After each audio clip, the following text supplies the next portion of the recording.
de volta com a nossa série de exposições sobre a Igreja do Senhor.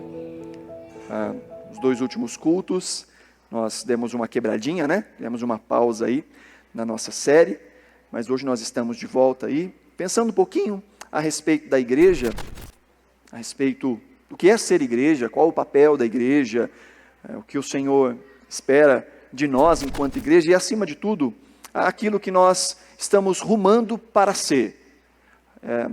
Essa é uma declaração que deve ser feita por toda a igreja, vez ou outra, nos lembrarmos dos princípios aos quais nós estamos lutando para estabelecer como comunidade. Qual é o nosso foco? Para onde nós estamos indo? E essa série, então, vai trazer exatamente essa visão do que nós estamos trabalhando, ou por que é que nós estamos trabalhando em cada fronte, em cada área aqui da nossa igreja, para estabelecer o quê? Nós pensamos que a igreja do Senhor, ela tem um propósito sobre a terra. Muitas são as comunidades de fé, e o Senhor se manifesta através dessas diversas comunidades de fé, através da sua identidade, através da sua forma de comunicar a mesma mensagem. E aqui é para que nós possamos ter clareza do que é que nós estamos contribuindo no reino, ou para o que é que nós queremos contribuir no reino, enquanto comunidade de fé. Temos pensado aí sobre esse panorama da igreja primitiva, a igreja que responde à graça do Senhor, que responde à misericórdia do Senhor com algumas ações, com algumas atitudes. A igreja de Atos, capítulo 2, é esse exemplo da descida do Espírito Santo. A igreja, então, cheia do Espírito Santo, como resposta ao Evangelho, tem aí algumas atitudes. E aí nós pensamos em Atos capítulo 2, verso 42, nessas atitudes aí. Eles, em resposta, se dedicavam ao ensino dos apóstolos, à comunhão, ao partir do pão e às orações. Essa foi a resposta da comunidade da fé. Estamos pensando então em cada um desses pontos dessa declaração.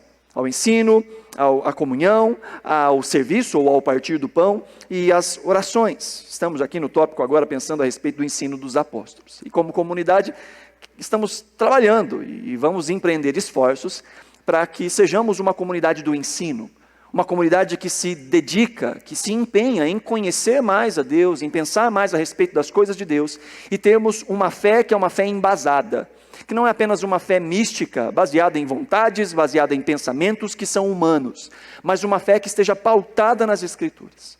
E essa não é uma ideia nova. Na verdade, essa nem é uma ideia que surge na igreja primitiva. Isso é algo que já está na raiz da formação do povo de Deus. Desde o Antigo Testamento, Deus já havia instruído o povo a buscar conhecê-lo e principalmente a ensinar isso a outras gerações. O tema que nós vamos meditar nessa noite está registrado ali em Deuteronômio capítulo 6. Eu quero que você abra sua Bíblia, por favor, em Deuteronômio capítulo 6.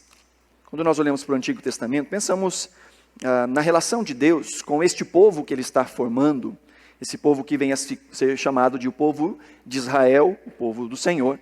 E nós entendemos que toda a relação que Deus tem com esse povo de Israel do Antigo Testamento é uma sombra a essa relação completa que Deus teria com todo o seu povo chamado igreja. Deus tem ações, Deus tem apontamentos que, em última instância, estão falando sobre Jesus, estão apontando para Jesus. Cada prática, cada ensinamento, cada ritual, cada coisa que era feita apontando para a completude que estaria em Jesus. E a relação de Deus com Israel aponta para essa relação de Deus também conosco. E o texto aí de Deuteronômio, capítulo 6, nós vamos ler a partir do versículo 4, Deuteronômio 6, 4, nos diz assim a palavra do Senhor, do 4 até o 9, tá bom? Diz assim: ouça, ó Israel, o Senhor, o nosso Deus, é o único Senhor. Ame o Senhor, o seu Deus, de todo o seu coração, de toda a sua alma e de todas as suas forças. Que todas essas palavras que hoje lhe ordeno estejam em seu coração. Ensine-as com persistência a seus filhos. Converse sobre elas quando estiverem sentado em casa, quando estiver andando pelo caminho, quando se deitar, quando se levantar. Amarre-as como um sinal nos braços e prenda-as na testa. Escreva-as nos batentes das portas de sua casa e em seus portões. O texto de Deuteronômio Esse nome é um nome esquisitinho, né? Deuteronômio. Ele significa a segunda lei, ou uma cópia da lei. Não que Deus tenha dado uma nova lei ao povo de Israel. Na verdade, isso aqui é um grande resumão de tudo que Deus já tinha dito para eles. Se você se lembra, o texto de Gênesis, primeiro livro da Bíblia, fala, como o próprio nome diz, da gênese, do início, do começo de todas as coisas, do começo da terra, da criação, do começo da humanidade, o primeiro casal, o começo da família, o começo do Estado, enquanto nação, enquanto sociedade, mas também o começo do pecado, o começo da nossa queda, o começo da degradação moral nesse mundo. E lá para o capítulo 12 de Gênesis, Deus então vai começar a agir de acordo com o plano que ele já tinha anunciado lá no Gênesis 3, que traria a redenção a esta terra. E ele diz então, através da sua palavra, a um homem chamado Abraão: olha, Abraão, você é o escolhido e a partir de você farei uma nação, um povo, que por meio dessa nação serão benditas todas as famílias da terra. E é a partir de Abraão que surge um povo que mais para frente vai ser chamado de o povo de Israel, os descendentes deste homem chamado Israel.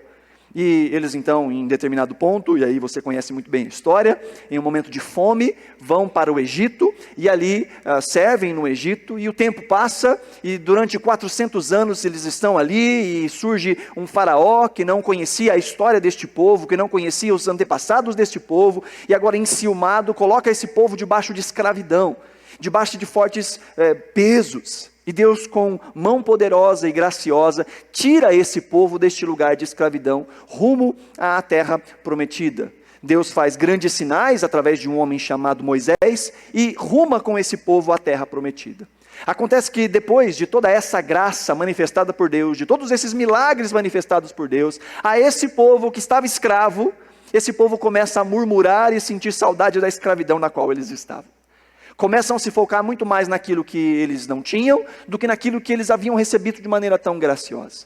Começam a sentir saudade da cebola do Egito, começam a sentir saudade dos alhos do Egito, de forma que Deus diz a esse povo: então vocês não entrarão nesta terra prometida, a terra que mana leite e mel. Eu tenho prometido para vocês uma terra de fartura, de leite e mel, mas vocês estão com saudade de comer cebola enquanto são escravos. Então esse tipo de pensamento é o tipo de pensamento de quem não pode entrar nesse lugar que eu tenho preparado. Então Deus diz: vocês não entrarão, somente a sua descendência, somente os seus filhos, somente a próxima geração, exceto Josué e Caleb, vão poder entrar nessa terra prometida. E o texto de Deuteronômio é exatamente isso. Moisés está com o povo, já às margens da terra prometida, há poucas semanas da morte de Moisés, e ele agora está lembrando o povo toda a sua história. O texto de Deuteronômio traz de novo tudo aquilo que você encontra em Êxodo, Levítico e em Números. Aqui Moisés está dando 3 grandes sermões para aquela nova geração. Alguns deles que já haviam nascido no deserto, que não estavam no Egito quando da saída. Então que não conheciam talvez toda a história. E aqui Moisés está trazendo de novo toda a orientação do Senhor. Nós olhamos para esse texto de Deuteronômio, hoje já com um olhar um pouco mais acurado, ao encontrarmos nos relatos arqueológicos, muitos documentos antigos, de tratados antigos, que se assemelham muito a esse documento que nós temos aqui. Quando um povo que era pequeno, fraco, se aliançava com algum império, algum grande rei, forte, poderoso militarmente, eles faziam com este rei uma aliança. E essa aliança tinha um documento de contrapartidas, em que a parte grande dizia: eu vou proteger, eu vou te abençoar, eu vou te direcionar, eu vou te guardar, mas também você tem para comigo algumas responsabilidades. E era redigido então esse contrato, era redigido então este documento. E ao olharmos para os povos antigos e os seus documentos antigos de aliança, eles se assemelham muito com o texto de Deuteronômio.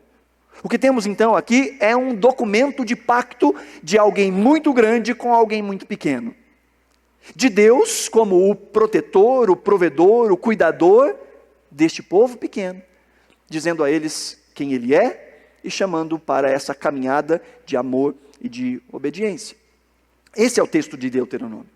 Moisés está então falando com aquela geração, restabelecendo os votos, os pactos com aquela geração que agora vai entrar na terra prometida. E aqui há instruções do Senhor. Há instruções daquele que é o soberano, daquele que é o Senhor. Então o texto aí no versículo 4, traz aí a palavra de Deus ao povo de Israel, dizendo: ouça, ó Israel, o Senhor, o nosso Deus, é o único Senhor. Essas são as palavras de Moisés, inspirado pelo próprio Deus, a falar com aquela geração, a apontar para Deus como sendo essa autoridade máxima, a apontar para Deus como um pai que chama a atenção dos seus filhos. Quando o pai vai querer que o filho ouça, ele fala assim: viu, escuta o que eu estou falando. Aí a Sofia está muito nessa, né? Ela não quer muito ouvir o que a gente tem a dizer. Não sei quem tem filho aí sabe dessas fases. Aí a Maiara vai falar alguma coisa com ela, ela nem está ouvindo, ela desconversa, ela fala outra coisa. Aí a Maiara pega assim, segura com todo carinho nos ombros dela, olha nos olhos, eu também faço a mesma coisa. Escuta o que eu estou falando, ouça. E é exatamente isso que Deus está falando com o seu povo, ouça. O pai vai falar: ouça o que eu estou dizendo, preste atenção. Não é à toa que nós vemos no Novo Testamento, às vezes Jesus dizendo: aquele que tem ouvidos para ouvir, ouça. A mesma coisa no texto de Apocalipse: aquele que tem ouvidos para ouvir, ouça. Por vezes Jesus chama a atenção no Novo Testamento, dizendo: olha, eu vou dizer algo muito importante. E na língua oriental, principalmente no grego e hebraico, para você dizer que algo é muito forte, então há uma repetição. Fala-se 2 vezes a mesma coisa. Então às vezes você vê Jesus dizendo assim: em verdade vos digo. Jesus está dizendo: olha, presta atenção, que o que eu vou dizer agora é muito importante. É verdade, é muito verdade, é verdade demais. Então abre os ouvidos. Às vezes Deus precisa fazer isso com a gente, né? Dizer: viu, para. É tanto corre. A gente às vezes fica ocupado com tanta coisa, que a gente não para ouvir Deus. Não é à toa que Deus estabelece para que o seu povo tivesse pelo menos um dia para parar e ouvir a Deus.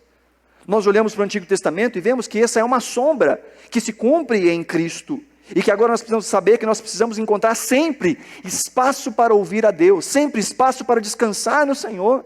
Mas Deus, de maneira tão graciosa, nos chama a atenção dizendo: ouça. Esse é um texto que é muito querido pelo povo judeu, é chamado de Shema. Shema Israel. Shema significa essa palavra, ouça. E os israelitas, até o dia de hoje, os judeus, até o dia de hoje, oram esta oração, que vem do versículo 5 em diante, todos os dias, pelo menos 2 vezes ao dia. Pela manhã e no final do dia. Eles dizem: o Senhor é o único Senhor. Eles repetem essa oração todos os dias, para que não se esqueça. Então aqui nós vemos Deus falando: olha, preste atenção. O Senhor, e aqui tudo maiúsculo, e quando nós vemos na Bíblia a palavra escrita toda em maiúscula, é a tradução do nome de Deus. O nome de Deus que foi apresentado a Moisés. O famoso tetragrama, o YHWH, que nós não sabemos a pronúncia, porque ela se perdeu ao longo do tempo. Tamanho era o zelo do povo de Israel em não falar o nome de Deus. Quando Deus disse: não tome meu nome em vão, os judeus pensaram assim: então a gente não vai falar nunca do nome de Deus. Então eles até escreviam, mas quando se deparavam com a escrita do nome de Deus, eles diziam Adonai. Estava escrito o nome de Deus, mas eles falavam Adonai, que significa Senhor. Então quando nós vemos aqui tudo maiúsculo, está apontando para esse nome de Deus. E presta atenção, Deus mostra esse nome para Moisés, quando tem este encontro com Moisés, lá no Monte Sinai, naquela sarça ardente. E ele fala: olha, você vai libertar meu povo, Moisés. Ele diz: eu libertar o povo? Mas eu não consigo, não vai dar certo não. Eu não sei nem falar, fica tranquilo, eu vou te usar. Olha, pode usar até Arão, chama Arão para poder te usar. Aí Moisés fala: não, Senhor, eis-me aqui, mas chama outro. Né? E Deus dá um chacoalhão: é você, Moisés, é você que vai. Tá bom, Senhor, mas se me perguntarem quem foi o Deus que me enviou, o que eu falo para o povo? E essa é uma pergunta importante. Lembra que esse povo estava escravo há 400 anos no Egito, e aquele povo adorava tudo, adorava o sol, adorava a lua, adorava o rio, adorava a vaca, adorava o crocodilo, adorava um tanto de coisa. E aí eles chegam lá dentro dessa cultura pagã, cheia de ídolos, e falam assim: tudo bem, você veio salvar a gente, mas em nome de que Deus? Aí Moisés diz: do Deus dos vossos antepassados. Mas qual é o nome desse Deus? Aí Deus diz: eu sou o que sou. A tradução mais literal seria: eu sou o que eu quiser ser. Eu sou o que eu serei. Eu serei o que eu serei. Mais ou menos isso. Que Deus não se contém. Deus não pode ser definido, Deus não pode ser colocado numa caixinha. Deus não se encaixa nos nossos padrões e nos nossos moldes. Deus extrapola todo o nosso senso de entendimento. Por isso Ele é o único que pode dizer, eu sou. Nós não somos, nós estamos. Hoje estamos bem, amanhã estamos mal. Mas Deus é. Deus não tem sombra de variação. Deus não tem mudança qualquer. Deus é o que Ele sempre será. Deus não vai ficar mais bonito, Deus não vai ficar mais santo, Deus não vai ficar mais inteligente, Deus não vai ficar mais nada. Ele é hoje tudo o que Ele sempre foi e tudo o que Ele sempre será. Mas a gente vai se desenvolvendo, porque nós não somos. Nós estamos e vamos nos desenvolvendo. E esse é o nome que Deus apresenta para Moisés nesse contexto de libertação, de salvação. Então, quando o povo de Deus ouvia o nome de Deus, se lembrava de toda a sua história, da escravidão no Egito, de Deus levando esse povo por meio do deserto, e alimentando, e dando provisão. Então, este nome de Deus é muito precioso, principalmente aos olhos dos israelitas. E Deus está dizendo, olha, lembrem-se, eu sou o único Senhor. Eu sou o único Deus que deve ser adorado. Existem pretensos deuses ao redor, existem pretensas autoridades ao redor, que querem clamar e querem exercer sobre você algum tipo de domínio, algum tipo de controle, mas lembrem, eu sou o único Deus. Eu sou esta autoridade máxima. E antes de Deus nos dar a sua palavra, Ele nos faz lembrar quem Ele é.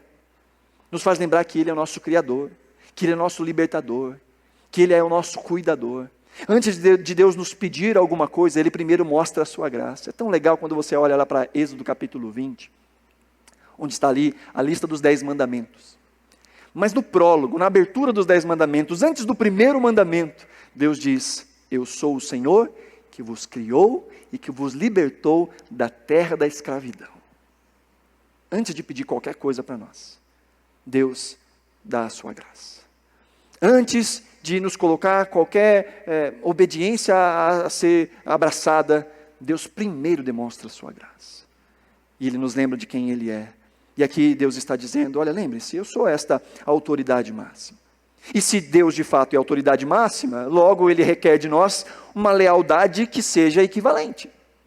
Se Deus é o único Senhor, então nós deveríamos nos entregar de uma maneira completa a esse Deus. Uma lealdade que seja uma lealdade também máxima. Presta atenção, Deus está falando com o povo, dizendo, ouça Israel, ouça povo de Deus.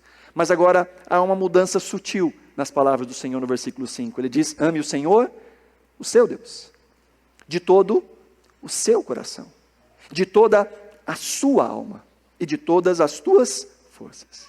Agora o negócio ficou pessoal. Não é ame ao Senhor o nosso Deus, não, Ele é seu Deus. E ame ao Senhor com a sua força, com tudo que você é, com a totalidade do seu ser. Aqui é o aspecto da individualidade. Embora façamos parte do povo de Deus, nós somos chamados de maneira individual diante da face do Senhor. E precisamos prestar contas da nossa vida diante do Senhor. Nós não prestaremos conta da vida dos outros, prestaremos conta da nossa vida. E Deus chama esse povo, vocês entenderam?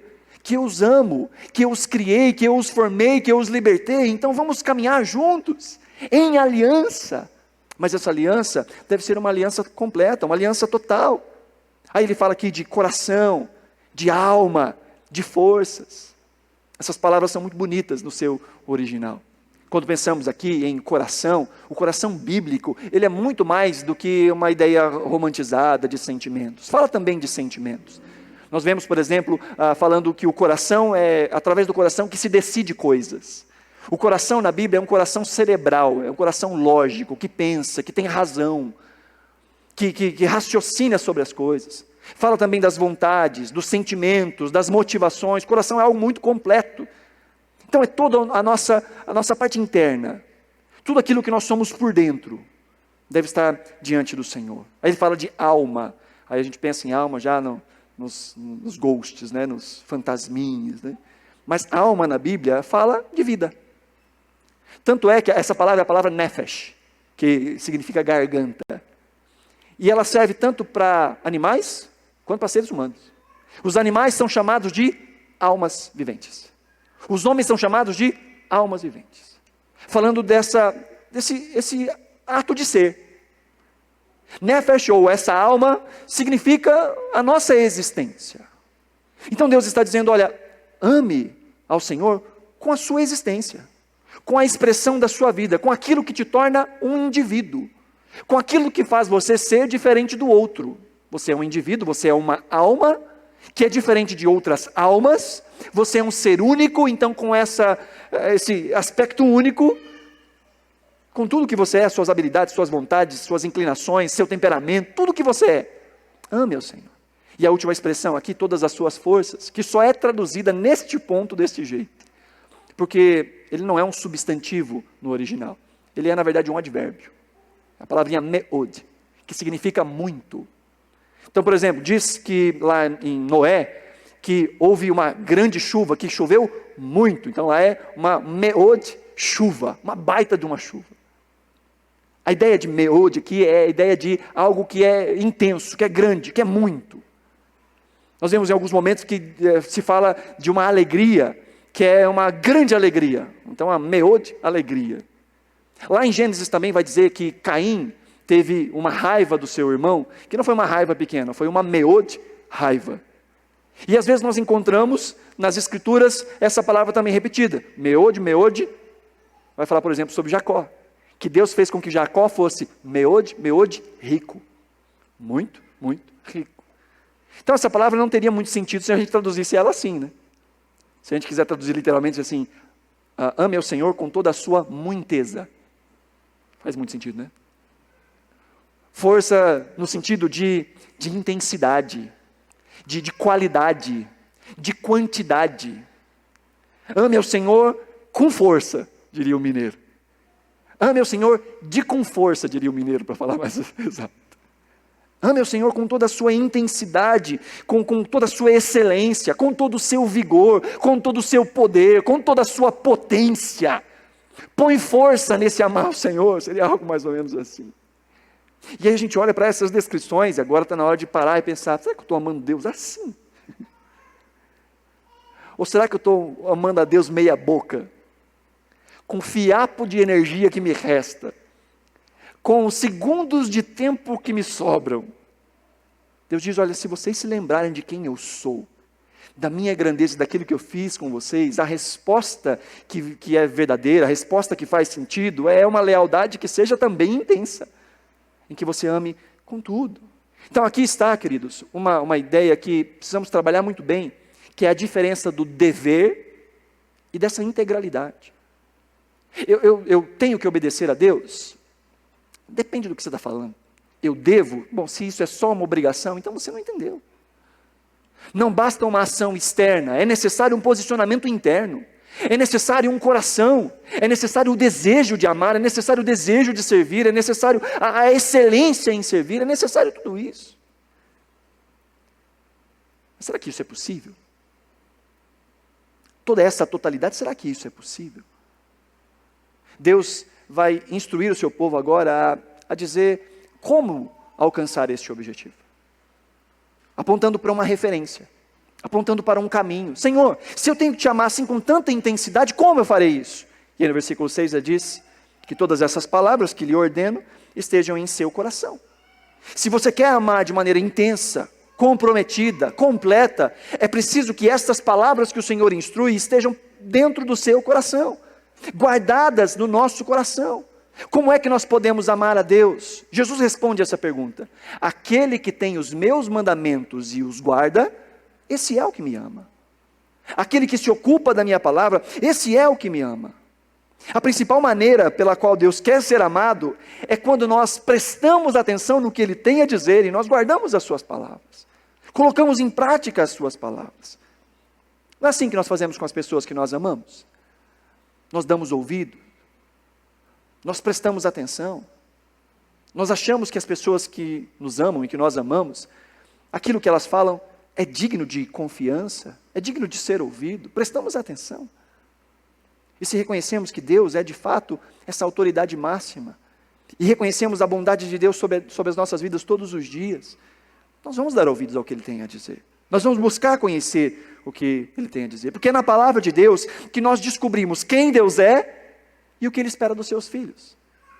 Se eu quero conhecer a Deus para amá-lo cada vez mais, aonde eu vou conhecer a Deus?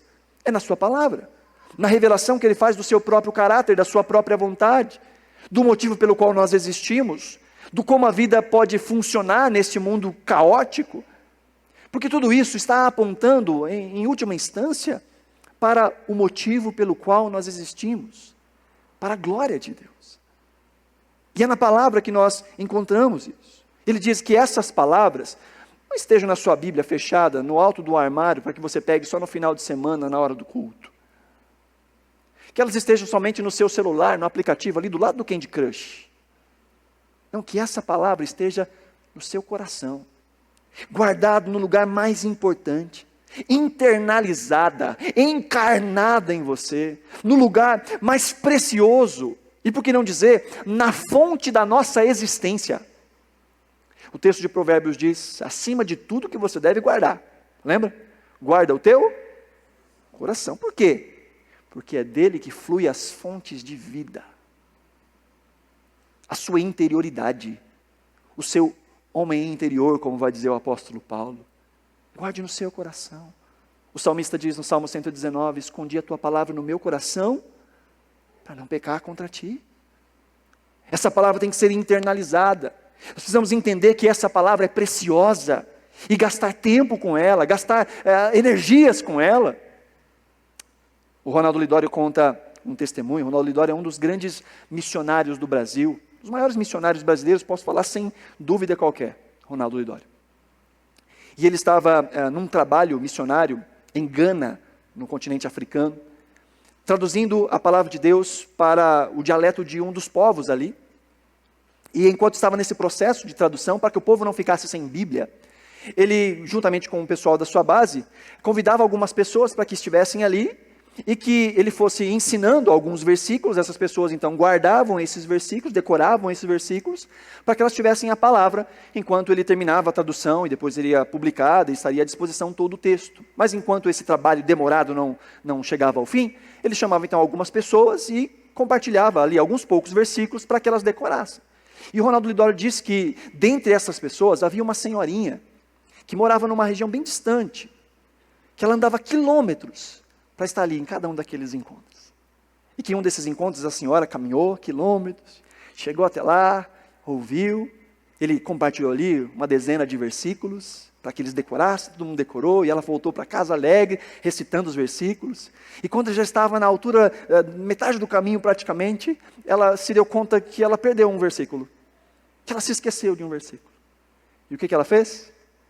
Voltou todos os quilômetros de volta, na casa do Ronaldo Lidório, bateu na porta e falou assim, eu esqueci um versículo, será que você pode me dizer de novo?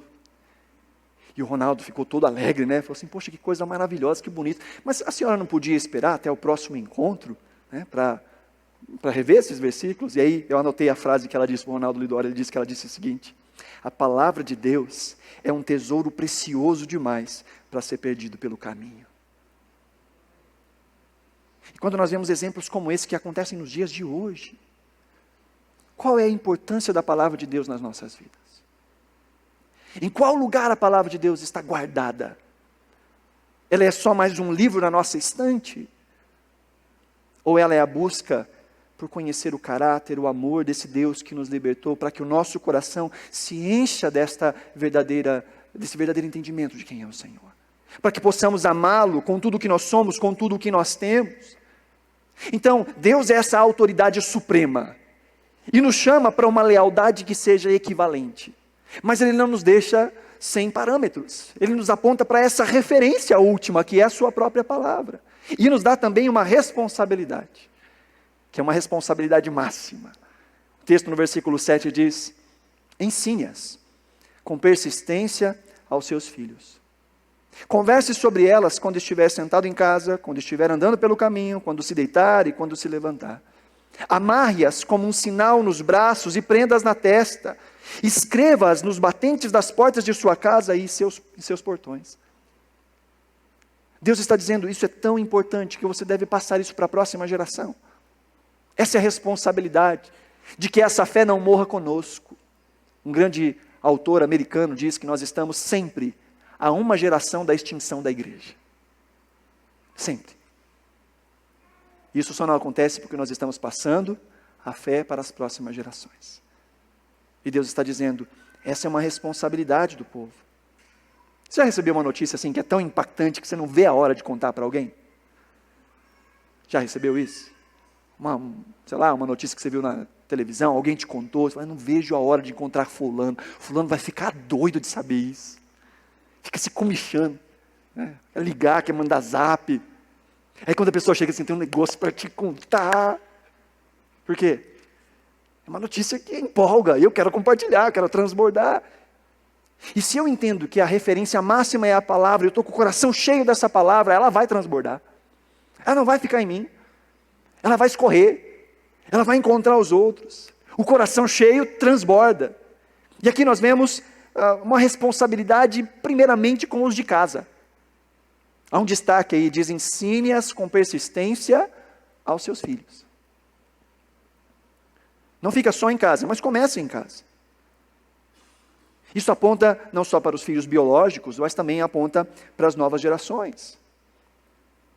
O lar é como se fosse a nossa primeira igreja. Precisamos cuidar de que essa fé seja vivida também no lar. E pensarmos nas próximas gerações, sejam os nossos filhos biológicos, sejam os nossos filhos espirituais, sejam as crianças da nossa comunidade, sejam os novos na fé, a passar essa tocha para frente. E nós somos responsáveis por transmitir a palavra de Deus para as próximas gerações. Essa é a nossa responsabilidade máxima. E nós precisamos nos importar com o evangelismo infantil. Precisamos nos importar com ensinar a palavra de Deus aos pequeninos. Precisamos. Uma vez fizemos um treinamento lá em Capanema com a tia Ninha, lembra da tia Ninha? Ela foi dar um treinamento para os professores e ela contou a história de um pastor que foi pregar em um determinado lugar e voltou para casa, e a esposa perguntou para ele, e aí, como é que foi? Foi muito bom, a gente estava ali naquele encontro, e ali 3 vidas e meia se entregaram ao Senhor. A mulher falou, 3 vidas e meia? Como assim? Entendi. 3 adultos e uma criança, né? Ele disse, não, ao contrário. 3 crianças e um adulto. 3 vidas e meia. Porque as crianças ainda têm toda uma vida diante da face do Senhor. De construção de relacionamento, de construção de identidade, de construção de profissão, de construção do ser. Nós precisamos nos importar com as crianças. Quando as crianças saem e vão lá para a salinha, eu já falei isso algumas vezes, não é só para não atrapalhar os adultos a ouvir a palavra de Deus. Bíblia é coisa de criança. A fé é coisa de criança. É óbvio que nós precisamos adequar a linguagem que a criança vai entender, e é por isso que muitas igrejas têm o cuidado de terem a instrução na linguagem delas, com recursos lúdicos, com um tanto de coisas, para que essa palavra seja compreendida. Há um provérbio africano que diz que é necessário uma aldeia inteira para educar uma criança. E a igreja também educa. Os relacionamentos com os adultos também educam. Os pais são os primeiros responsáveis e os supremos responsáveis pela educação de seus filhos. Mas toda a comunidade da fé também está nesse processo de amadurecer, de dar bons exemplos, de ensinar, de abençoar, de orar pelas nossas crianças, de orar pela próxima geração. A igreja não é a responsável, ela é a parceira. Começa em casa. Assim como nós também somos responsáveis pelos novos, por aqueles que estão começando na caminhada da fé. Não é só responsabilidade das figuras de autoridade investidas de poder na igreja. Não, de nós compartilharmos da nossa fé também com os mais novos. Contarmos os nossos testemunhos. Queridos, como edifica quando você sobe aqui e você conta um testemunho. Isso edifica outras pessoas, principalmente os mais novos na fé. Ou quando você expõe as suas debilidades, as suas dores, seja numa conversa privada, seja em um ambiente público, mostrando a outras pessoas que você também é vulnerável. Olha, eu não tenho vergonha nenhuma de falar dos meus problemas de púlpito, das minhas insatisfações, das minhas dores, porque eu sou gente. Nós olhamos para os salmos e nós vemos os salmistas que amavam o Senhor, vemos Davi dizendo, Senhor, até quando o Senhor vai ficar sem responder? Senhor, eu estou tão angustiado. O salmista diz, olha, de dia e de noite, a minha comida tem sido as minhas lágrimas, que expõe a sua dor. O Salmo 73, é um salmo muito engraçado, em que o salmista diz assim, Senhor, o Senhor é bom para aqueles que te amam, mas para mim parece que não está fazendo sentido nenhum te adorar. Porque eu olho para os ímpios, eles prosperam, eles crescem, nada de ruim acontece com eles, e eu estou aqui. Tem hora que o nosso coração fica assim. Então, expor os nossos sentimentos e as nossas vulnerabilidades também é um instrumento de graça. Para mostrar que nós precisamos da graça do Senhor, todos nós. E precisamos das orações uns dos outros, todos nós. E essa é uma forma de instruirmos as próximas gerações. E aqui Deus diz de maneira clara aos pais: eduquem os seus filhos. E esse não é um processo rápido, esse não é um processo fácil. Mas um destaque, ele diz: ensine-as com persistência. É preciso persistência. Porque nós precisamos ser ensinados com persistência, não precisamos? Não tem um tanto de coisa que a gente sabe, a gente não usa. Tem ou não tem? Não tem um tanto de coisa que, não, isso aqui está certo. Se alguém vem e está passando por uma questão, você vai lá e fala: olha, a Bíblia diz isso. Aí quando é você que está passando pela situação, aí fala: parece que não funciona, não. Nós, que dirá o ensino às nossas crianças? Precisa de paciência, precisa de repetição, precisa de constância, de intencionalidade. Repete, repete, repete. Traz as crianças para a igreja. Faça com que a criança ame a igreja. Mas como é que a criança vai amar a igreja se lá em casa, na frente da criança, fala assim: não estou nem afim de ir na igreja hoje, estou um cansaço. Ficar ouvindo aquele careca. Não aguento não. Eu quero um Netflix hoje. E a criança está ali. Como é que você quer que seu filho ame a igreja se você não mostra amor à igreja para ele? Como é que você quer que seus filhos amem a palavra de Deus se você não demonstra amor pela palavra de Deus? Nós ensinamos com as nossas palavras, mas nós ensinamos muito mais com os nossos exemplos. Aí ele diz: aonde nós devemos ensinar? Ele diz: ensine-as em casa, quando estiver, versículo 7, andando pelo caminho, quando se deitar, quando se levantar. Aqui os judeus tomaram isso aqui muito, muito a sério, levaram isso no literal. Então eles, antes de se deitar, e assim que se levantam, recitam todo esse texto. Mas aqui a ideia é de em todo tempo e em todo lugar. É no caminho, é em casa, é no início do dia, é no final do dia. É ensinar em todo tempo. E esse ensino não é necessariamente apenas um ensino formal. Ele também é um ensino informal, é aproveitar as oportunidades do dia a dia, aproveitar momentos para poder usar situações para falar de algum princípio das Escrituras. Há um tempo atrás eu estava na mesa com a Sofia, na hora do almoço, e aí ela estava ali com o pratinho dela. Aí ela falou assim: eu quero mais da minha comida. Eu falei: filha, deixa eu te dizer uma coisa. De quem que é essa comida aí? Ela falou: é minha. Eu falei: peraí, vamos devagar, vamos passo a passo. A comida está aí, foi comprada pelo papai e a mamãe, com o dinheiro que o Senhor tem trazido para nós, pelo nosso trabalho. Então, você não trabalhou por essa comida, você não pagou por essa comida, você não foi no mercado comprar essa comida, e você não cozinhou essa comida. E essa comida está no seu prato diante de você. Sabe como chama isso, filha? Graça. Isso se chama graça. E você recebe dessa graça, sabe por quê, filha? Porque você é filha.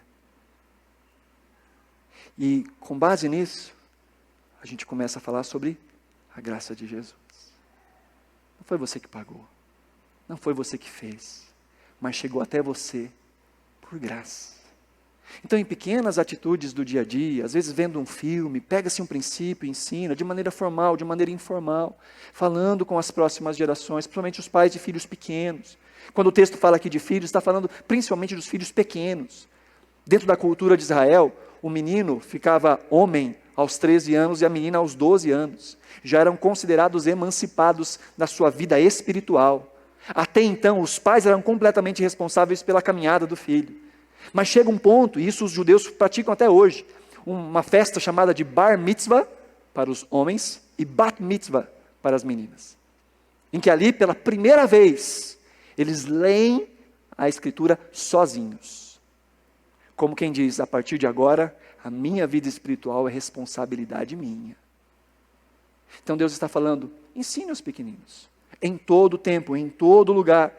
Aí mais à frente ele fala sobre estes símbolos, né? Amarre-as como um sinal nos seus braços, põe na testa, escreve nos batentes das portas, na casa, nos portões. Os judeus levaram isso a sério. Levaram isso na literalidade. Então talvez você já tenha visto alguma foto ou alguma imagem de um judeu conservador com uma caixinha de couro amarrada na testa, não sei se você já viu. Aquilo se chama filactério. E também com na mão com um cordão assim grande enrolado no braço. Filactério. São caixinhas de couro que tem pedacinhos da escritura ali. Porque eles levaram isso a sério. Vamos colocar na testa e vamos colocar nas mãos. Mas aqui a ideia é de coloque a palavra em você. Escreva como um sinal em você. Diante da sua fronte, tudo que você vê, tudo que você pensa, nas suas mãos, tudo que você faz. Escreve essa palavra na sua atitude, na sua vida privada e na sua vida pública. Da mesma forma ele diz, escreve nos batentes das portas e das casas, nos portões. E os judeus de novo levaram isso muito a sério. E eles têm um negocinho de metal que chama mezuzá. É uma caixinha de metal que fica colada na porta de entrada, que tem também ali os pedacinhos da palavra de Deus. O judeu chega em casa, ele passa a mão ali, às vezes dá um beijinho e entra em casa. Será que é para isso que Deus estava falando, Pai, ali? A ideia é, olha, quando você entrar em casa, está lá na porta, você vai entrar em casa e fala assim, aqui é o lugar onde Deus habita. Essa casa é a casa do Senhor. Então tudo que eu fizer daqui para dentro é para a glória de Deus. Mas também tem lá no portão. Para na hora que a gente estiver saindo, olha, esse mundo jaz no maligno, mas esse mundo também deve receber a expressão da graça de Deus. Eu estou entrando em campo missionário. Tudo que eu fizer aqui, eu faço diante da face de Deus. Os reformadores cunharam uma frase que ficou muito conhecida, que é a frase corandeo. Essa aí é boa para você fazer um adesivo e colar no seu carro, corandeo, que significa diante da face de Deus. E tudo que nós fazemos corandeo, diante da face de Deus. Aonde vamos, onde estamos, com quem estamos, o que falamos, tudo isso é feito diante da face de Deus. E o que Deus está dizendo para o seu povo é, nunca se esqueçam disso. Que essa palavra fique visível, fique internalizada e também fique na casa, fique para fora, que as pessoas que passarem, olharem para os muros de vocês, que elas percebam que essa é uma casa diferente, que essa fé ela é externalizada. E assim vocês vão ensinar os filhos. O propósito disso tudo, dessa vida pública, dessa vida privada, deste falar em todo o tempo, é para que as próximas gerações se lembrem de quem elas são em Deus. E aí, de novo, eu faço a pergunta. É possível amar a Deus de maneira tão perfeita e tão completa? Dá para amar a Deus assim? Com toda a mente, com toda a força, com todo o coração? Jesus ainda vai explicar lá em Mateus, em Marcos, quando perguntam para ele, qual é o maior de todos os mandamentos? Jesus diz, olha, amarás a Deus de todo o teu coração, de toda a tua alma. Aí ele acrescenta, de todo o teu entendimento e todas as tuas forças. Não é que Jesus acrescentou, ele está traduzindo aquilo que estava antes. Amar a Deus com tudo envolve também a racionalidade, envolve também os pensamentos, envolve também a sua construção intelectual. Ame a Deus com tudo. Mas será que isso é possível? E a resposta clara é não. Não dá. Dá para amar a Deus assim de maneira tão perfeita e tão completa? Não. Já então, por que você passou quase 1 hora falando sobre isso? Porque é que Deus nos pede para fazer algo que nós não podemos fazer de maneira plena e completa? Por 2 motivos. Primeiro, para que nós possamos nos lembrar que essa é uma obra que precisa da nossa atenção em todo o tempo. Que sempre existe espaço para mais. Que eu nunca vou ter amado Deus em tudo que Ele pode ser amado. Com toda a força que eu tenho. Então eu preciso estar atento e lutar para isso. Mas por outro lado, isso também aponta para aquele que foi perfeito em todas as coisas. Para aquele que obedeceu de maneira perfeita e completa. O próprio Cristo, que se fez homem em nosso lugar. Porque nós não podemos amar a Deus de maneira tão perfeita e tão completa. Então Deus envia o seu Filho e entrega o seu Filho, que foi obediente de maneira completa em todas as coisas. E por meio dos méritos dele, da obediência dele, nós temos livre acesso ao Pai. É por graça. Há todo um esforço que nós estamos vendo aqui, e esse esforço é cabível àquele que entendeu a graça, aquele que entendeu a misericórdia, aquele que entendeu o Evangelho, aquele que entendeu a salvação, diz: eu quero amar a Deus, com tudo o que eu sou, com tudo o que eu tenho, com a minha força, com a minha mente, com tudo, eu quero amar a Deus, porque eu sei quem Ele é. Ele é essa autoridade máxima, mas Ele é o Pai amoroso, e eu só posso amá-lo porque primeiro Ele me amou. Aquele que ama a Deus vai tentar responder assim, mas ao mesmo tempo ele vai dizer: mas eu sei que eu não sou aceito por Deus pelos meus méritos, que Deus não me recebe porque eu sou bom nesse negócio de guardar tudo, que eu entrarei naquele dia diante dos portais celestiais, porque Deus vai dizer: ó, legal, você fez o top, passou com nota máxima. Não. Aquele dia eu vou entrar diante da face de Deus com toda a confiança, porque o Filho dele foi obediente até a morte e morte de cruz, e nos seus méritos ele conquistou para mim livre acesso a esse Pai Todo-Poderoso. Já então quer dizer que a gente não vai fazer mais nada? Não, espera aí, como? Você não entendeu o que aconteceu? Então você vai dar o seu meod, a sua muinteza, a sua energia, a sua excelência, o seu vigor. Você vai buscar assim colocar essa palavra no teu coração e vai cumprir o ide de Jesus, porque afinal o ide de Jesus é uma cópia disso aqui. Jesus diz: vão por todo mundo e façam discípulos de todas as nações. Continue a ensinar. Ensine as próximas gerações. Começando dentro de casa, ensine as próximas gerações. É isso que nós somos chamados como igreja, mas como uma resposta graciosa a esse Evangelho que nos alcançou. Não é para conquistar méritos, não é para conquistar a nossa passagem do céu, não é para tentar convencer Deus de fazer alguma coisa em nosso favor, é uma resposta graciosa a tudo que nós já recebemos e continuamos a receber do Senhor. E isso muda todas as coisas. Isso me tira daquela zona de eu devo fazer, e me coloca na expressão que os apóstolos usam no início de Atos. Quando Pedro e João estão pregando, eles são presos e são levados diante dos magistrados. E os magistrados dizem para eles assim: não preguem mais nesse nome. E a resposta deles é: nós vamos obedecer a Deus ou aos homens? E eles continuam a frase dizendo: porque nós não podemos deixar de falar daquilo que nós vimos e daquilo que nós ouvimos. E você ouve uma frase dessa e fala assim: estão sendo impelidos moralmente a fazer aquilo. Não, a palavra utilizada ali no grego é um não pode, no sentido eu não consigo, não dá, eu não tenho capacidade para fazer isso. Então os apóstolos estão dizendo: aquilo que nós vimos, aquilo que nós ouvimos, agora não temos capacidade de deixar de falar, de deixar de proclamar, porque a graça que nos alcançou, ela transborda. Então nós somos chamados a conhecer essa palavra, a ouvir essa palavra, a guardar essa palavra, a praticar essa palavra, mas também a compartilhar essa palavra com outros, e principalmente com as próximas gerações. Como um exercício comunitário, como uma aplicação comunitária, o que nós estamos fazendo?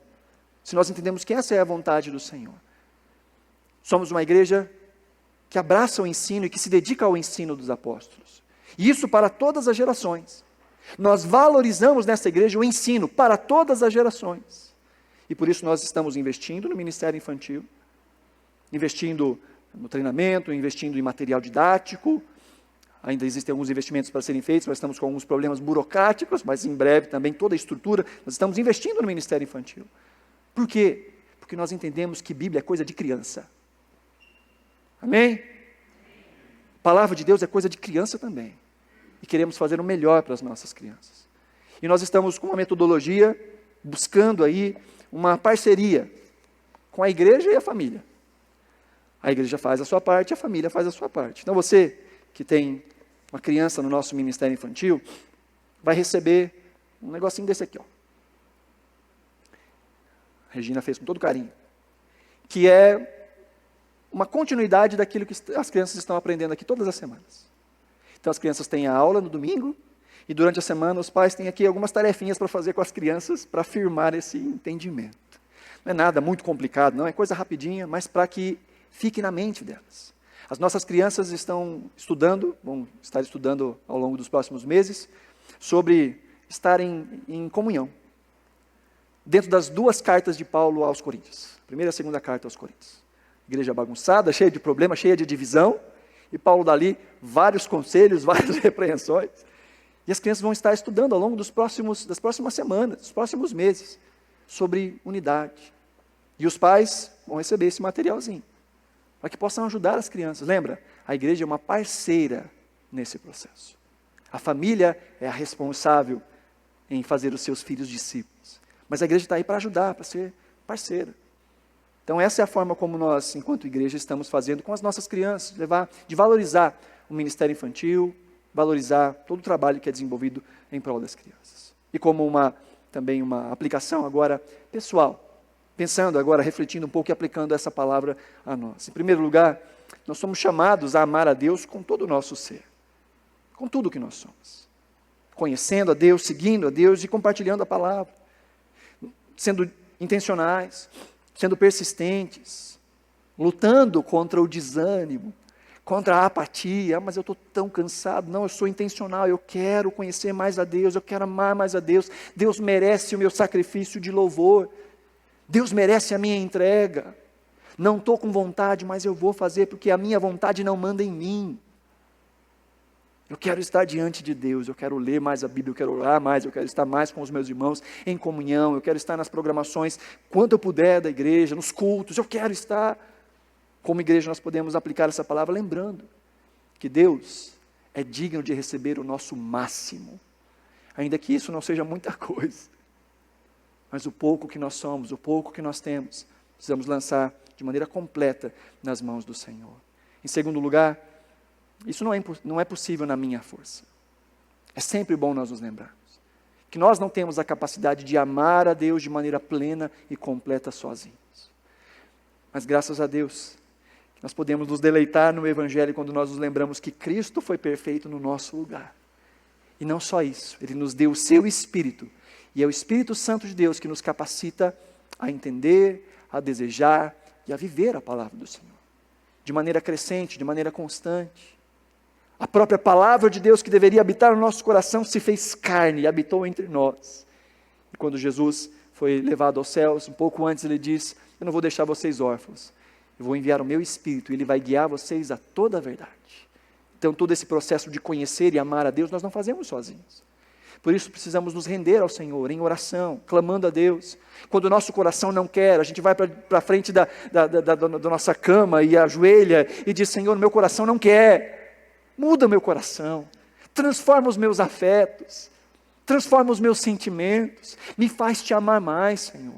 Me faz querer mais a Tua presença, me faz desejar mais a Tua palavra. Senhor, eu tenho tanta preguiça de ler a Bíblia, eu tenho tanta preguiça de estudar. Senhor, tem dias que eu tenho tanta preguiça de orar. Muda o meu coração, Senhor. O Teu Espírito habita em mim, é o Teu Espírito que molda quem eu sou. Então, pela Tua misericórdia, Senhor, muda o meu coração. Eu não quero só fazer, eu quero amar fazer. O texto do Salmo 1 diz que o bem-aventurado é aquele que se deleita na lei do Senhor, e nessa lei medita de dia e de noite. Ele medita de dia e de noite, ou ele medita com constância, porque ele tem prazer, ele se deleita, ele ama, ele não vê a hora de passar o seu tempo com o Senhor. E se essa não é a realidade para você, querido, derrame isso diante do Senhor, ore ao Senhor, porque o Espírito Santo de Deus continua atuando também nos nossos afetos. Coloque-se em ações, desenvolva hábitos, para que o seu coração também vá sendo treinado nessas disciplinas espirituais. E por último, precisamos nos lembrar que nós somos, eu sou, você é, o meio pelo qual Deus estabelece a sua verdade à próxima geração. Por meio de nós, que a próxima geração irá conhecer o Senhor. Isso é tanto para nós um privilégio como uma grande responsabilidade. Assim como Deus disse ao seu povo: ensine aos seus filhos. Jesus disse aos seus discípulos: vão e façam discípulos de todas as nações. E isso começa nas nossas casas, com a nossa família, com os nossos filhos, com os nossos amigos, com aqueles que estão no nosso ciclo de amizades, e indo até os confins da terra. Amém, queridos? Esse é um dos princípios pelos quais nós vamos batalhar. Nós vamos lutar aqui na igreja por esse princípio. Isso faz parte do nosso DNA. Faz parte da nossa identidade. Tanto é que vai ficar fixado isso aqui em algum lugar bem visível. Nós somos uma igreja dedicada ao ensino. E ao longo dessa série nós ainda temos mais alguns princípios e pilares que vão ficar bem visíveis, para que nós nunca venhamos a nos esquecer do porquê que nós estamos aqui, para onde nós estamos caminhando e onde estão os nossos esforços. Somos um povo da palavra e valorizamos o ensino da palavra, porque é por meio da palavra que conhecemos o Deus que nos amou acima de tudo e conhecemos como amá-lo e como servi-lo. Amém, queridos?